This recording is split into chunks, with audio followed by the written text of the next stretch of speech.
Manalangin po tayo sa araw na ito. O aming amang nasa langit, pinagmumula ng buhay, Diyos na makapangyarihan sa lahat, Diyos na aming pinaglilingkuran at sinasamba sa Espiritu at katotohanan. Sa oras na ito, O Diyos, kami po ay nagpapakumbaba sa iyong kabanal-banalang trono, O Diyos. Ikaw ang Diyos na may lalang ng langit at lupa. Ikaw ang Diyos na tunay na dakila sa lahat. Kaya Panginoon, sa umagang ito, sa iyo po Panginoon ang aming pinakamataas na karangalan. Ikaw po ang aming paglilingkuran at itatanghal sa aming kalagitnaan. Panginoon, patawarin niyo po kami kung kami man ay mayroong mga kasalanan. Patunay, O Diyos, linisin mo po ito sa magitan ng inyong banal na dugo na nabuhos doon sa krus ng Kalbaryo. Patawad, Panginoon. At gayon din, O Diyos, amin pong hinihiling ang patuloy na kapuspusan ng banal na Espiritu na kung saan sa amin pong pagsamba o sama-samang pagsamba ngayong araw ng linggo ay tunay, O Diyos, na kayo po ang aming maparangalan. Maraming salamat po, Ama. Sa iyo po ang papuri, pasasalamat at pagdakila sa pangalan ni Jesus. Amen at amen. Magandang araw ng linggo, mga mahal kong kapatid sa Panginoon, at patuloy po na tayo po'y sumamba sa ating Panginoong Diyos. Sabay-sabay tayong sumamba, bagamat tayo po ay still walang face-to-face at tayo po ay nasa through social media pa rin, ay naroon. Huwag itong maging hadlang upang hindi po tayo sumamba sa ating Panginoon. Ang paksa po natin ngayong linggong ito ay meron pong pamagat na paano lalabanan ang depresyon sa paraang biblikal.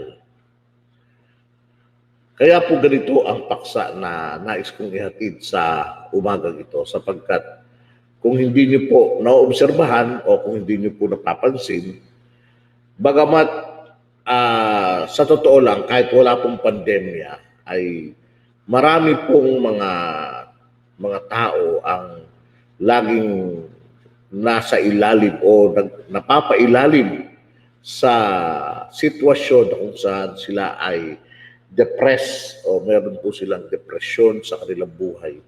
At mayroon pong mga dahilan o iba't ibang kadahilanan kung bakit ang tao ay nagkakaroon ng depresyon sa kanyang sarili. At ang psychologists and psychiatrists ay makakatulong o marami silang pwedeng ibigay na suwestyon kung papaano sila o kung papaano natin malalagpasan ang depresyon. Subalit ang inyo pong lingkod ay naniniwala na ang pinaka-the best pa rin na maaring mag-solve o makalaya ang isang tao sa depression ay walang iba kundi ang biblical example o ang halimbawa na iniwan ng ating Panginoong Kristo. So sa ating panahon sa pangkasalukuyan, if we will become observant, hindi lamang po ang mga tao sa ngayon ay namamatay sa pandemya. Marami po talaga sa totoo lang ang nade-depress because of this situation. And because of depression ay nai-stress ang isang tao. Ang isang tao ay tunay na nagkakaroon ng karamdaman sa kanilang mga physical pangangatawan, sumusuko ang kanilang katawan, sumusuko ang kanilang isip, at nagiging dahilan ito upang sila po ay bumigay at sabihin natin na mawala na sa buhay na ito. So, papaano po ba natin ito malalagpasan? Paano natin lalabanan ang depresyon sa paraang biblikal? Ito po ang sinasabi ng banal na kasulatan at ito po ay atin pong pagbubulay-bulayan sa umagang ito. Sa Mateo 26:37, ang sabi ng banal na kasulatan, ngunit isinama niya sina Pedro at ang dalawang anak ni Zebedeo, nagsimulang mabagabag at maghirap ang kaniyang kalooban. And taking with him Peter and the two sons of Zebedee, he began to be sorrowful and troubled. According doon sa Matthew 26:37. So makikita natin mga kapatid, ito po ang talata na atin pong magbabatayan ngayong umaga sa ating pananambahan. At ang sabi ng banal na kasulatan, Ngunit isinama niya sina Pedro. So ang una pong makikita nating maaari nating gawin bilang mga anak ng Diyos. Gusto ko pong bigyang pansin o bigyang focus muna ang mga anak ng Diyos dahil ang karamihan naman na sumusunod sa biblikal na pamamaraan ay ang mga anak ng Diyos. Amen po ba? So, kung ito man ay para rin doon sa mga hindi pa, sabihin natin, sa mga kaibigan natin na hindi pa nakakilala sa Panginoon o wala pang, sabihin natin, tunay o relasyon sa ating Panginoon bilang Panginoon na tagapagligtas, maaari din po sa kanila ito. Ito'y akma sa kanila. Pero mas pinakaakma ito doon sa mga tunay na sumusunod sa kalooban ng ating Panginoong Diyos. Una po, makikita natin ang unang puntos. Kapag ikaw ay nagkaroon ng depresyon sa iyong buhay, pumili ka ng malapit mong kaibigan na siyang makakasama mo. Yun ang unang-una. Sa Mateo 26:37, ang ginawa po ng ating Panginoong Kristo, ang kaniyang halimbawa na iniwan ay, sabi doon, isinama niya sina Pedro at ang dalawang anak ni Zebedeo. Ano ba ang sitwasyon ng ating Panginoong Kristo noong panahon ito? Actually, dito po, nung time na ito, yung konteksto ng mga talata, ito yung time na kung saan ang ating Panginoong Kristo ay malapit ng hulihin ng mga sundalong Romano at naroroon na alam na ng ating Panginoong Kristo na siya po ay dadaan sa isang napakahirap na dadaanan, walang iba kundi yung siya ay huhulihin ng mga Romano at papahirapan, lalatiguhin, lahat po ng mga bagay na pwedeng ikasakit niya nung panahon na yon ay alam na ng ating Panginoong Kristo. So siya ay very down nung panahon na yon dahil ang katotohanan, siya ay Diyos, subalit siya rin naman ay nalimitahan bilang pagiging Diyos. Siya ay nagkatawang tao at ang kanyang physical na katawan ay naroroon na nararamdaman niya o mararamdaman niya ang posibleng sakit na pwedeng idulot ng pagpapahirap at pagpapapako sa krus ng Kalbaryo. At marahil dahil doon ay mayroon siyang nararanasan niya ang stress or depression nung time na yon, and because of that, naroroon na ang unang-unang ginawa ng ating Panginoon ay pumili siya. Pumili siya ng malapit sa Kanya. No? Malapit sa Kanya. Meron siyang 12 disciple, pero mas pinili niya yung malapit sa Kanya. At yun ay walang iba, kundi si Pedro at ang dalawang anak ni Zebedeo. So tayo naman bilang mga anak ng Diyos, kung tayo po ay daraan sa isang depresyon o tayo po ay stress na, pumili po kayo. I just want to say, and nais ko pong sabihin sa inyo na sundan natin yung sinabi ng Panginoon. Pumili po kayo ng dalawang tao o ng malalapit na kaibigan ninyo na kung saan ay makakasama mo. Hindi ko alam kung maaari kayo lumabas, pumunta sa isang lugar na kung saan ay kumain kayo, di ba? O kaya doon sa bahay ninyo. Pero tandaan ninyo, mga mahal kong kapatid, malapit kong kaibigan. Bilang mananampalataya, ang malapit kong kaibigan ay kapwa ko rin mananampalataya. Naniniwala po ako doon. No? Malapit na kaibigan ay kapwa mo rin mananampalataya na mayroon ding lalim sa Panginoon. Yun po ang nais ko pong ihatid sa bawat isa sa atin. Baka mamaya malapit mong kaibigan pero malayo naman sa Panginoon, sa tingin ko, sabi sa Bible ay hindi kanyang bibigyan ng magandang payo o magandang pakikisama habang kayo nag-uusap. Dahil ang ating Panginoong Kristo, hindi po siya pumili ng hindi disipulo. Ang pinili niya ay disciple niya rin. So, ibig sabihin, kayo rin po o tayo po kapag tayo dumaan sa depression o stress, ay sabihin natin, piliin natin o pumili tayo ng mga kasama o kaibigan upang sa gayon ay maaaring ito ay mabigyan natin ng makasama natin. Yun ang unang-una, makasama. pumili ng malapit na kaibigan na makakasama natin. Pangalawa po, buksan mo ang iyong sarili sa kanila. Kanina, ang sabi doon, upang mapaglabanan natin ang depression in a biblical way, pumili ka ng mga kasama, malapit na kaibigan na makakasama mo. Pangalawa, pagka nakasama mo na siya, ang sabi doon, buksan mo ang iyong sarili sa kanila. Bakit po? Ang sabi sa 28a, kaya't sinabi niya sa kanila, ako'y halos mamamatay sa tindi ng kalungkutan. So, dito ay mismo ang ating Panginoon sa Kristo ay inopen niya yung kanyang nararamdaman. Kung ano yung kanyang nararamdaman sa loob ay naroon na ito po'y isinawalat niya, sinabi niya, shinare niya sa kanyang disipulo, sa kanyang malapit na kaibigan. So ganun din po ang dapat nating gawin, mga mahal kong kapatid sa Panginoon sa Papuri Baptist Church. Sa panahon natin ngayon, kung tayo po ay super depressed na at may mga problema tayong nararamdaman, meron tayong mga sitwasyon na parang gusto mo nang umayaw, ang solusyon po dyan ay i-open mo, ibukas mo ang iyong sarili, i-unload mo ang iyong sarili. Sabihin mo kung anong problema mo, sabihin mo kung ano yung nararamdaman mo, sabihin mo kung ano yung nasa isip mo, sabihin mo kung ano yung agam-agam mo, sabihin mo kung bakit ka nade-depress, sabihin mo yung dahilan. Hindi mo pwedeng kimkiming yan sa sarili mo. Dahil kapag yan ay sinarili mo, mahihirapan lamang ikaw, mahihirapan lamang tayo, at yun nga, ang magiging dulo na nun, magiging depressed tayo at bibigay tayo. So kailangan po ay ibukas natin ang ating sarili sa ating malapit na kaibigan at i-unload natin. Sabi dito nga si Jesus Christ na sabi niyo, ako'y halos mamamatay sa tindi ng kalungkutan. Kalungkutan. Talagang naroon siya sa panahon ng kalungkutan, ng depresyon. Kaya sinasabi niya ito, ina-unload niya ito sa kaniyang mga disipulo. Nawa, ganun din po tayo sa panahon ng depresyon.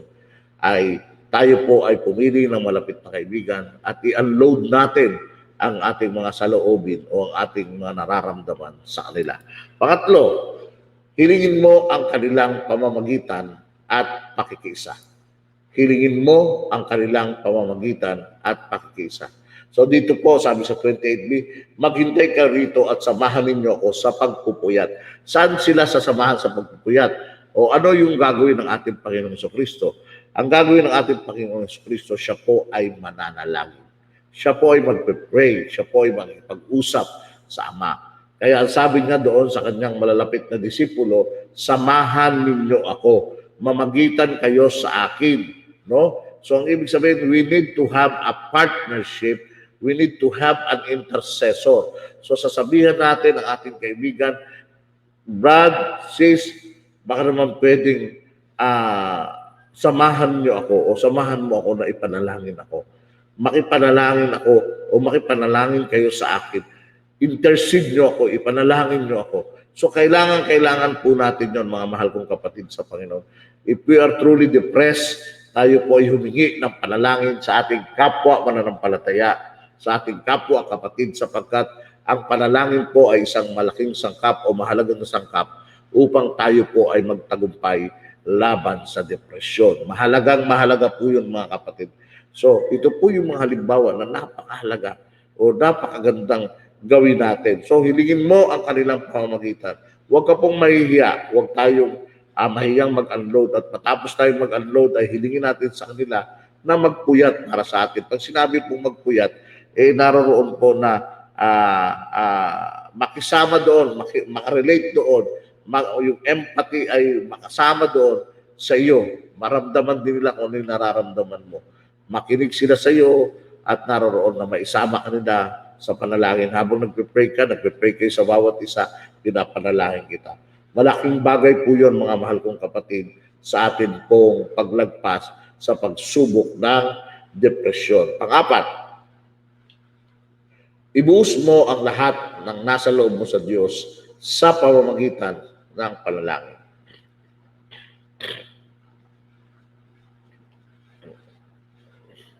Ibuhos mo ang lahat ng nasa loob mo sa Diyos sa magitan ng pananalangin.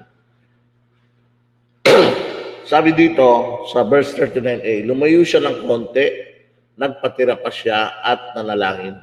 Ama ko, kung maaari po, ilayo ninyo sa akin ang kopang ito ng paghihirap. So, napakahalaga din po dito mga mahal kong kapatid sa Panginoon. If we are in the situation of being depressed, no? Lumapit ka sa Diyos, lumapit ka sa Ama. Manalangin ka at wag ka nang magpatumpik-tumpik na kung ano-ano sasabihin mo. I-open mo ang sarili mo sa Panginoon. No, lahat ng nararamdaman mo, umiyak ka sa Panginoon. Kung gusto mo, gumulong ka sa Panginoon. Gumulong ka, lahat, umiyak ka. Lahat na gawin mo, inabas mo sa Kanya. Wala kang ititira. Katulad ng sinabi ng dito, nagpatira pa siya at nanalangin. At sabi niya, Ama ko, kung maaari po, ilay niyo sa akin ang kopang ito ng paghihirap. Na kung saan ay pinapakita dito na mismo ang ating Panginoon sa Kristo, alam niya kung ano yung kanyang daranasin sa panahon na kung saan pag hinuli siya ng mga sundalong Romano, bilang Diyos alam niya yun. Pero yung katawan niya, bilang nasa katawang panlupa, alam niyang masakit yun, alam niyang daranasin yun. At dahil doon sabi niya, kung pwede lang yung paghihirap na to, aking Ama, alisin mo eh. So ino-open niya talaga, physically, talagang yun ang nararamdaman niya. Kaya binubuksan niya yun sa Ama. So ganun din po tayo. Pag nakakaramdam tayo ng stress and depression, abay, lumapit ka sa Ama, umiyak ka sa Ama, i-open mo, Lord, hirap na hirap na po talaga ako. Lord, hirap na po talaga ako. Itong sitwasyon ko na to, talagang hindi ko po kaya ito, Panginoon. Tulungan mo ako, bigyan mo ako ng lakas para malagpasan ko ito. Umiyak ka sa Panginoon, sabihin mo yung lahat ng nararamdaman mo. Sabihin mo kung ano yung nasa isip mo. Ganun po, mga mahal kong kapatid sa Panginoon, ang dapat natin gawin. No? Then, panglima, ipagkatiwala mo ang iyong kaluluwa sa makapangyarihang karunungan ng Diyos. Ang sabi, ayan, maganda to. Ipagkatiwala mo ang iyong kaluluwa sa makapangyarihang karunungan ng Diyos. Ang sabi sa verse 39b, ngunit hindi po ang kalooban ko, kundi ang kalooban ninyo ang mangyari. So mapapansin natin mga kapatid, minsan ay ang katotohanan naman talaga, ang depression po ay nangyayari sa buhay ng isang tao o sa buhay ng isang mananampalataya. Kung dumarating mismo minsan yung mga pagkatakot, yung mga sitwasyon na kung saan ay naroroon na ang kanyang buhay ay tunay ngang hindi masyado nakapokus sa Panginoon o kaya naman dumarating ang depresyon kapag mayroong mga sitwasyon sa buhay mo na kinatatakutan mo o mga bagay na kung saan ay na-autofocus ka, no? So ngayon may mga sitwasyon sa buhay mo na natatakot ka, may mga sitwasyon sa buhay mo na hindi maganda. So, o kaya mayroon ka mga ginagawa na hindi nangyayari, nade-depress ka, di ba? Parang nagiging negatibo ka na doon sa sitwasyon ng buhay mo. So, dito po mga kapatid, kinakailangan dito yung pananampalataya. Kinakailangan dito na ipagkatiwala mo yung buong buhay mo, yung buong kaluluwa mo sa Panginoon. Katulad ng ginawa ng ating Panginoon sa Kristo, sabi niya, ngunit hindi po ang kalooban ko, kundi ang kalooban ninyo ang mangyari. Ibig sabihin, ipinaubayan niya sa Ama ang plano, kung ano man yung plano, no? Pinaubayan niya yun sa Ama. Ganon din po tayo mga mahal kong kapatid sa Panginoon. Ang depression po ay mawawala sa atin at malalagpasan natin ito kung tayo po ay magtitiwala sa Panginoon at ipagkakatiwala natin ang ating buong buhay sa Kanya at atin pong iisipin na tunay ngang mayroong mabuting plano ang Diyos sa buhay mo at dahil doon ang depression ay aalis at lalayas. At higit sa lahat, sabi rin po dito sa pang-anim, i-focus mo ang iyong mata sa naghihintay na maluwalhating biyaya sa kabila ng buhay na ito. Ano po ba ang sabi dito? I-focus mo ang iyong mga mata. Ang sabi sa Hebrew, ituon natin ang ating paningin kay Jesus. Sa Kanya nakasalalay ang ating pananampalataya mula simula hanggang katapusan. So, Jesus Christ is the author of our faith. So, meron pong nakalaan sa atin. Pananampalataya po ito, mga mahal kong kapatid sa Panginoon. Kapag dumarating ang depresyon sa buhay natin, lalo na ngayon sa sitwasyon ng pandemya, wala tayong katiyakan kung hanggang kailan ito. So, ang gagawin po natin ay manampalataya tayo, i-focus natin ang ating paningin doon sa future grace na darating sa buhay natin. Yung ating kaluluwa ay pagkatiwala natin sa Diyos, yung ating buong buhay ay pagkatiwala natin sa Diyos, sapagkat ang sabi doon, sa Kanya nakasalalay ang ating pananampalataya mula simula hanggang katapusan. May maluwalhati pong biyaya sa kabilang buhay na ito. Huwag ho kayong ma-depress, hindi pa ito yung tunay na buhay. Bagamat buhay ito, journey pa lang ito ng buhay mo physically. Meron pang grace o meron pang future grace at yun ay walang iba kundi yung buhay na hantong sa langit. At yun po yung buhay na dapat nating tingnan, mas ano doon. Kaya hindi ka dapat ma-depress kung meron mga negative things na mangyayari sa buhay mo dito sa lupa. Bahagi yun ng iyong journey. Ang mahalaga, magtiwala ka sa Panginoon at isipin mo, meron pang buhay sa kabila nito. At yung buhay sa kabila nito, yun, may enjoy ko sapagkat doon ay wala ng hirap, wala ng luha, wala ng ibang bagay na ako mararanasan. So mga kapatid, itong mga bagay na ito na atin po, itong anim na bagay na iniwang halimbawa ng ating Panginoong Jesucristo, mga bagay na kung saan ay haharapin natin sa oras na tayo po ay makaranas ng depresyon. Ito pong mga to ay tunay na makakatulong sa bawat isa sa atin upang sa sitwasyon na katulad nito na ang pandemya ay naririyan at talagang hirap na hirap ang bawat isa at marahil ang iba sa atin ay gusto nang give up. Yung anim na sinabi ko, yung anim na yan na atin pong bibigyang pansin sa buhay natin ay naniniwala akong makakatulong sapagkat mismong yan ang halimbawang iniwan ng ating Panginoong Jesucristo na dapat nating sundan. Magandang umaga po mga mahal kong kapatid sa Panginoon. Tunay na ang Diyos natin ay sa Kanya po natin bibigay ang papuri.